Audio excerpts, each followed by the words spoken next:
La plupart des accidents en montagne, c'est pas dû à la neige ou bien à une grosse erreur. C'est souvent dû à une accumulation de plein d'éléments. Sur 30 ans, j'étais mon plus grand danger. Le sommeil, l'hydratation. Ça m'est arrivé en montagne d'avoir des énormes coups de fringale. Et là, je peux te dire que tes décisions, elles sont extrêmement mauvaises. Là, il y a un énorme danger, c'est de créer des faux experts. J'ai un certificat, j'ai fait mes 3 heures, je suis le champion du monde. Ton niveau de décision devient très mauvais. Grand soleil, poudreuse, donc conditions idéales. Et ça, on se fait très facilement avoir. Dominique, lorsque on parle de sécurité en montagne, on parle toujours des aspects extérieurs, qualité de la neige, de la pente, mais on parle rarement des facteurs humains. Pourquoi est-ce que c'est autant dangereux de ne pas le faire? Je pense que les facteurs humains deviennent très à la mode maintenant. Et nous, chez We Mountain, on veut vraiment les mettre en avant parce que la décision, elle part de toi. C'est vraiment toi le premier à prendre la décision. Donc, tu peux savoir qu'il y a 30 cm de neige, 35 degrés de pente et plus.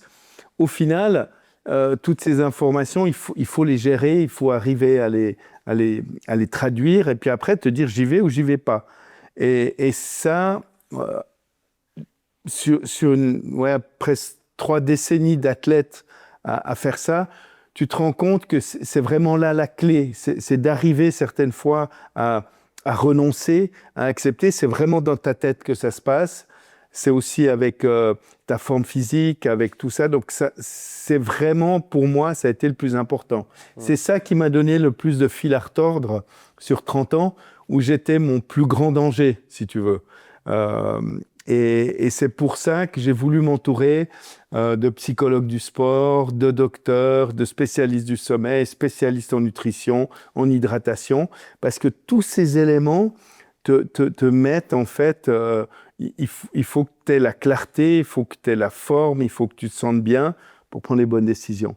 Et on voulait aller plus loin que ce qui se fait jusque-là, parce que il y avait un peu de facteurs humains déjà, surtout l'effet de groupe, les choses comme ça, mais je trouvais que c'était pas assez développé. Et je trouvais que, comme dans tous les domaines, on devait aller beaucoup plus loin. On travaille aussi beaucoup sur on a des expertes femmes qui nous ont dit, voilà, aussi pour les femmes, il y a des choses différentes. Je parle des menstruations, des choses comme ça, où maintenant il y a des études très sérieuses dans le sport, où on voit que c'est un rôle dans les prises de décision, où c'est scientifiquement prouvé. Donc c'est aussi des choses qu'on enseigne. Et je peux te dire que ça, en montagne, quand tu viens avec des sujets comme ceux-là, il y a pas mal de gens qui hérissent les cheveux et qui sont là, qui en parlent même jamais. Certains anciens guides de montagne, tu commences de leur parler d'une cordée où il peut y avoir une femme, qu'il peut y avoir certaines choses, que ça se passe autrement. C'est presque inaudible pour eux. Donc oui, il y a énormément de choses à faire. Aussi, on voit qu'en 20 ou 30 ans, le skieur a énormément changé. Les gens sont, en termes de forme physique, en termes de, j'ai envie de dire même de sensations 3D. Tu vois, tous les jeunes, il y a un niveau de performance et pas acrobatique, mais gymnastique qui est extraordinaire. Donc, les gens veulent plus, ils vont pousser plus loin. Ce qui était exceptionnel il y a 10 ou 15 ans, aujourd'hui, c'est la norme. Donc oui, les facteurs humains ont vraiment développé. Ouais. Non, c'est intéressant parce que tu parles de préparation mentale. Moi, je suis psychologue, j'accompagne aussi des fois des athlètes dans de la préparation mentale. Ouais. Maintenant, ça commence à se démocratiser et encore, toi, tu l'as fait du coup il y a plusieurs décennies. Est-ce que tu as des exemples de moments où ton mental, ton stress, ta fatigue, ton ego peut-être, aurait pu faire, enfin, soit on fait basculer du mauvais côté, ou aurait pu causer une catastrophe? Oui, j'ai énormément de moments comme ça, et c'est justement sur la base de tous ces moments que j'ai accumulés en 20 ou 30 ans que j'ai eu envie de travailler. Quand j'étais professionnel, j'avais vraiment aussi la chance d'avoir un préparateur physique, un préparateur mental avec qui on abordait tous ces points. Donc, ça m'a outillé pour, quand j'étais en montagne, d'arriver quand je me rendais compte que l'adrénaline prenait le dessus, ou que les émotions prenaient le dessus, ou que les motivations. C'est vrai que quand tu as une journée où ça avance, où tu es dans du raid, tout à coup, tes motivations, elles commencent de monter toujours plus. Et heureusement, j'avais développé des outils, j'avais des protocoles pour arriver à redescendre. Et c'est ce que j'ai voulu maintenant partager, que le grand public puisse bénéficier aussi de ces enseignements. Euh, Aussi en termes d'énergie, tout ce qui est le sommeil, l'hydratation, l'alimentation, là aussi, on a appris énormément. Ça m'est arrivé en montagne d'avoir des énormes coups de fringale où tout à coup, tu n'as plus rien à manger, tu es là, tu es loin de tout. Et là, je peux te dire que tes décisions, elles sont extrêmement mauvaises. Et il te faut un petit moment avant de comprendre qu'en fait, c'est parce que tu as faim, tu as besoin d'énergie. La même chose en déshydratation. Tu as des journées qui peuvent commencer où le matin, il peut faire très froid et tout. Puis au cours de la journée, au mois de mars, avril, ça se réchauffe énormément. Et tu déshydrates très vite et tu te rends compte que tes décisions deviennent de plus en plus mauvaises. Et c'est simplement une question de déshydratation, par exemple. Ou alors, je me souviens de voyages, par exemple, quand on est allé en Norvège. Donc, c'est des longs voyages où tu peux faire des dizaines d'heures de voiture. Tu arrives en Norvège, tu es là. Tu veux commencer tout de suite parce que tu es excité, tu es motivé. Et tu commences à faire tes journées de ski, mais tu as une fatigue du voyage qui est terrible. Et là aussi, il te faut un moment avant de te dire, mais attends, tu es épuisé. Tu as beau être super motivé et tout, physiquement, tu es épuisé. Il te manque du sommeil. Et après 1 ou 2 jours où tu rattrapes, tu te rends compte que waouh, tu prends des bien meilleures décisions. Et ça, on se fait très facilement avoir. Si on ne te l'a pas dit, si tu ne l'as pas vécu, Et si tu n'as pas, je pense, justement une checklist pour te le rappeler, de checker toutes ces petites choses. Exactement, exactement. Et ça, c'est très important aussi. Et là, par exemple, chez WeMountain, on a développé un outil, le MHF, Mountaineering Human Factor, avec une 60aine d'affirmations qui sont sur une échelle de 1 à 6. Donc, tu as tout ton mental, tes émotions, tes perceptions, tes motivations, ta stratégie de gestion. Tu as tout un sujet sur l'énergie, donc hydratation, nutrition, sommeil. Tout un sujet aussi sur le médical, c'est des anciennes blessures, des médicaments, des maladies ou des autres facteurs. Et tu remplis en fait toutes ces questions et ça te donne un barème qui va te dire si tu es tendu, neutre ou détendu. Il n'y a pas de bon ou mauvais, mais comme ça, tu vas avoir comme un cockpit avec véritablement visuellement l'état où tu es. Donc, je me regarde dans le miroir, j'ai un reflet qui est vraiment honnête. Alors que la plupart du temps, c'est extrêmement difficile de te dire mais j'en suis où au niveau de mes émotions. Donc là, une fois que tu as répondu à pas mal de questions, ça va te dire, ah, t'en es là. Attention, en étant là, ton champ d'attention, ta crainte, ton raidissement, et ça va donner des clés sur quoi tu dois travailler pour relâcher, par exemple. Et ça, c'est vachement important. Donc aujourd'hui, ce qu'on aimerait arriver à faire, c'est vraiment offrir aux pratiquants un cockpit complet où tous ces facteurs humains sont quantifiés précisément avec des choses simples et aussi tous les facteurs naturels, le froid, la pente, la quantité de neige, le type de neige. Donc il a vraiment un cockpit avec du data qui est précis, qui est qualifié et qui aide vraiment à faire des bonnes décisions. Et qui va l'aider aussi après à faire des débriefings, de se dire, tiens, là je me suis trompé, c'est là où j'ai merdé. Mais tu arrives à mettre le point sur ce qui a fonctionné et ce qui n'a pas fonctionné. Tu n'es pas en train de te dire, il y a un truc qui a merdé, mais je ne sais pas quoi. Donc c'est vraiment un outil fantastique qu'on a développé pour aller plus loin. Je trouve intéressant parce que typiquement, rien que le facteur hydratation, le ski, souvent, tu vas commencer tôt ta journée, donc tu te lèves. Je connais personne qui s'hydrate, qui se réhydrate au lever, alors qu'on est tous déshydratés déjà après une nuit de sommeil. Ouais. Tu vas directement monter, donc tu commences ta journée, tu es déjà déshydraté. Peut-être tu n'as pas envie de porter 12 litres d'eau, donc tu n'en auras pas assez sur toi. Il fait froid, tu ressens peut-être pas le besoin de boire. Tu as la combi, il fait froid, tu n'as peut-être pas envie de devoir uriner en chemin. Et donc rien que ce facteur-là, il y a très forte chance pour que ça soit problématique. Exactement, que tu sois pas vraiment au top là. Donc ça, ben voilà, il est peut-être déjà là, tu vas être un peu entendu. Ensuite, tu vas avoir peut-être ton alimentation de nouveau. Tu reprends le matin, tu as peut-être eu le temps de juste prendre un café, un croissant parce que tu étais à la bourre. Donc là aussi, tu es un peu tendu. Tu as peut-être ben voilà, tu es en station, en altitude, peut-être tu dors mal parce que c'est vrai qu'on dort mal ou tu as fait la fête. Tu as mangé le fondu le soir d'avant. Ben voilà, c'est super cool. Et je dis pas qu'il faut pas manger de fondu. Faut juste savoir que suivant comment le lendemain, eh ben, tu as 3 petits points là qui vont déjà dire, ben là, tu es un peu tendu, là, un peu tendu, là, un peu tendu. Et tout ça va te permettre d'avoir une bien meilleure perception de toi-même et peut-être de requalifier ton projet durant la journée. Peut-être te dire, ben écoute, avec ça, ben, peut-être qu'à 2 heures, il faut que j'arrête parce que je serai bien sur la réserve. Et peut-être pas pousser, allez, non, on en refait encore une, la dernière, le machin, et c'est là que ça se passe. Parce que t'es juste allé trop loin et t'as pas écouté ou t'as pas su visualiser tous ces signaux-là. Donc voilà, c'est ce qu'on essaie de faire, d'aider le pratiquant à prendre les bonnes décisions et surtout savoir arrêter avant que ce soit trop tard ou que tu n'aies plus de choix. Ça, je pense, c'est une des spécificités de WeMountain.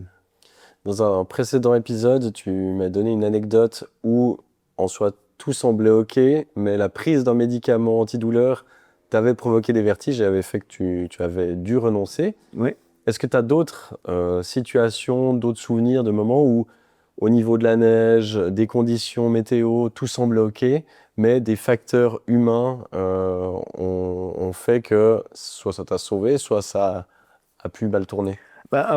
Une fois où vraiment pour moi c'était extrêmement clair, là je te parlais de la Norvège, où on avait vraiment poussé la machine pour arriver à temps, des très longues heures sur la route pour arriver là-bas. Il se trouve quand on arrive, grand soleil, poudreuse, donc conditions idéales pour filmer. Donc allez, on y va. Et puis là, tu te rends compte que très rapidement, ça part bien. Et très rapidement, ton niveau de décision devient très mauvais. Et t'es pas fatigué parce que tu as cette adrénaline, tu as cette motivation. Puis en fait, au bout d'un moment, tu te rends compte que tu commences de déconner et tu t'arrêtes et tu refais le film à l'envers. Tu dis non, mais attends, il y a eu 15 heures de conduite, il y a eu ça. Et oui, là, tu le prends en compte. Mais tu étais au point où tu es déjà presque trop engagé, tu vois. C'est ça que j'aurais voulu savoir aussi avant, c'est de me dire avant, bah tiens, quand j'aurais fait mon MHF ou mon truc, ah bah tiens, ouais, 15 heures de course, 14 heures, arrête là. Et moi, prendre la décision d'arrêter, plutôt que cette décision, elle devienne quasiment obligatoire, parce que c'était too much, tu vois. Et suivant où tu te trouves, tu vas continuer de pousser un peu, et tu fais l'erreur. Donc voilà, s'il y a quelques anecdotes vraiment précises de moments, c'est ceux-là. Ouais. Et, avant que WeMountain existe, comment tu faisais? C'était quoi tes propres protocoles ou ceux que tu voyais un peu dans le milieu du freeride? Alors moi, j'ai de la chance, encore une fois, moi j'ai fait les études d'ingénieur en mécanique. Donc, quand tu fais de la mécanique, tu as déjà des protocoles sur le risque au niveau industriel que tu apprends. Donc, moi, j'ai en fait beaucoup travaillé là-dessus. Et puis, j'avais assez ma méthode, ma manière d'analyser les choses que j'aimais bien reprendre et d'avoir ce système. Et en fait, c'est un peu le brouillon de WeMountain qui après, on a continué de l'affiner avec des spécialistes de chaque domaine, donc des facteurs humains, des psychologues, des docteurs, etc., avec, pour les facteurs naturels, des météorologues, des nivologues, etc., des guides. Et ce qu'on a fait en plus, et ça je pense que c'est important, c'est qu'on a amené une couche de pédagogie. Parce que j'aime bien dire que c'est un peu comme la cuisine. Tu peux aller acheter les meilleurs ingrédients au magasin. Ce qu'on a eu avec les experts, on avait partout des trucs. Mais si tu es un mauvais cuisinier, ça va être indigeste. Donc on a vraiment essayé, au-delà du matériel qu'on a mis en place, d'avoir d'excellents cuisiniers. Et on a travaillé avec l'université à Lausanne et puis à Montréal pour être sûr que la manière dont on va enseigner les choses et transmettre, ce soit la bonne. Parce que là, il y a un énorme danger. Et ça a été vraiment le tout au début. C'est de dire qu'il faut qu'on fasse très attention que la personne qui a pris un cours en ligne, il n'ait pas l'impression qu'après 3 ou 4 heures de cours en ligne, c'est bon, il connaît tout. Il faut qu'on lui fasse comprendre que tu as fait 3-4 heures de cours en ligne, tu as compris la complexité du domaine dans lequel tu vas. Et ça, c'est vraiment important de travailler avec des pédagogues, parce qu'on aurait pu faire exactement l'inverse de ce qu'on cherche, c'est de créer des faux experts qui disent « Ah mais attends, j'ai un certificat, j'ai fait mes 3 heures, je suis le champion du monde. » Et je vois certaines fois des cours qui sont donnés et je m'arrache les cheveux. Parce qu'on en fait, on aime bien amener de la gamification partout, que tout soit amusant. Mais j'ai vu des cours où on enseignait à des gamins qui avaient 10 ou 12 ans à faire des recherches DVA en faisant comme une chasse aux œufs pour Pâques. Tu vois, on leur cachait un DVA et tu les voyais tous, c'était rigolo, on allait le chercher, on s'amusait. Et puis après, on pèle un petit coup, on fait un trou et c'est rigolo. Et quand j'en ai parlé à mes pédagogues, ils s'arrachaient les cheveux. Ils me disent, mais on comprend le besoin d'enseigner les choses avec légèreté, mais ça ne doit pas être enseigné avec légèreté. C'est un drame qui se passe. On ne peut pas faire croire aux enfants qu'une recherche DVA, pelletage et trucs, c'est rigolo. Parce que le gamin, il va se dire, non mais attends, il ne peut rien m'arriver. Et même s'il m'arrive une avalanche, je vais... Non. Donc, c'est toutes ces petites choses qui n'ont l'air de rien, mais auxquelles on a fait très attention pour pas de nouveau donner un faux sentiment de sécurité ou de connaissance. Et je trouve qu'en ski, en général, c'est pour ça qu'on a vraiment fait ce programme, il y a beaucoup de sujets qui sont profonds, qui sont traités souvent avec trop de légèreté. Avec beaucoup de bonne volonté, mais trop de légèreté, en fait. Et les gens se disent, ah bah tiens, on va faire ça, c'est rigolo, ils vont s'amuser, on va donner un cours. Ouais, mais en fait, si tu fais le bilan, tu as fait exactement l'inverse de ce que tu voulais faire. C'est intéressant parce qu'il y a, au niveau psychologique, il y a justement l'effet Dunning-Kruger, où c'est exactement ça. C'est moins t'en sais, plus tu es persuadé, plus tu as de certitude sur ce que tu affirmes. Ouais. Alors quand c'est dans un domaine de connaissances basiques, c'est OK. Tout ce que tu fais, c'est d'affirmer des choses qui en réalité sont fausses. Mais dans ce cas précis, si tu pars en étant hyper certain de toi, hyper sûr de voilà, je sais analyser parfaitement, alors que tu es au début de ce chemin de connaissance, en effet, les conséquences, elles peuvent être fatales. Ouais. Et ça a été vraiment un point important. Et tu vois, quand on parle de WeMountain, souvent les gens disent « Ouais, mais pourquoi vous avez pris tous ces experts? Pourquoi vous avez investi autant d'argent? Pourquoi parce que c'est des choses super importantes. Et je trouve que malheureusement, dans un sport où, comme tu l'as dit, les conséquences peuvent être aussi fatales, il faut le traiter avec énormément de sérieux et des gens qui ont des vraies compétences là-dedans. Et je rencontre des fois ou des écoles de ski ou des bureaux des guides qui ont fait les choses avec beaucoup de bonne volonté, c'est sûr, mais ils n'ont pas ces connaissances. Moi, je ne les ai pas. C'est pour ça qu'on travaille avec des experts et qu'on veut amener ça, parce que depuis là, tu peux construire, tu peux amener les gens à mieux comprendre, à avoir envie de progresser aussi, ça c'est important, mais dans un environnement qui est contrôlé, quoi, et pas faire n'importe quoi. Et c'est un des dangers avec les équipements qui arrivent, avec des formations mal faites, en fait, le ski devienne de plus en plus dangereux parce qu'il n'a pas été bien maîtrisé. C'est quoi les dangers qui, selon toi, pourraient être le plus facilement évités ? Le plus facilement évité. Euh, j'ai envie de dire, je suis déjà venu là, je connais. Ça, c'est vraiment un piège extrêmement commun du skieur qui est venu la semaine passée, le jour d'avant, ou etc. Ça, c'est vraiment les pièges les plus courants. Ou alors, ah ben tiens, il y a des traces, on peut y aller. Ça, c'est un des deuxièmes pièges. On ne sait pas qui a fait les traces, quand elles ont faites, à quel moment. Troisième piège, c'est ah ben je suis bien équipé, sous-entendu, j'ai mon matériel de sécurité qui est du matériel de secours, donc j'ai DVA, pelle, sonde, je peux y aller. Ça aussi. Ou l'airbag, non mais j'ai un airbag, il m'arrivera rien. Les gens se rendent pas compte que la puissance d'une avalanche, je veux dire, même si tu as un airbag et que tu fais 400 mètres de dénivelé ou 500 mètres de dénivelé au milieu des sapins, des arbres, des cailloux, tu peux être sur l'avalanche, mais on va retrouver le corps. Ouais. Donc, c'est souvent ce manque aussi d'imagination de la puissance de la nature. Et des fois, j'entends des gens qui disent aussi « Ah, mais c'était une petite coulée, c'était… » Oui, mais une petite coulée au-dessus d'une falaise, au-dessus d'un rocher, au-dessus d'un trou, il peut avoir d'autres conséquences que juste l'avalanche. Ça va simplement te coucher, te faire basculer, te faire passer. Donc souvent, les gens ont une mauvaise représentation, imagination de la conséquence des choses.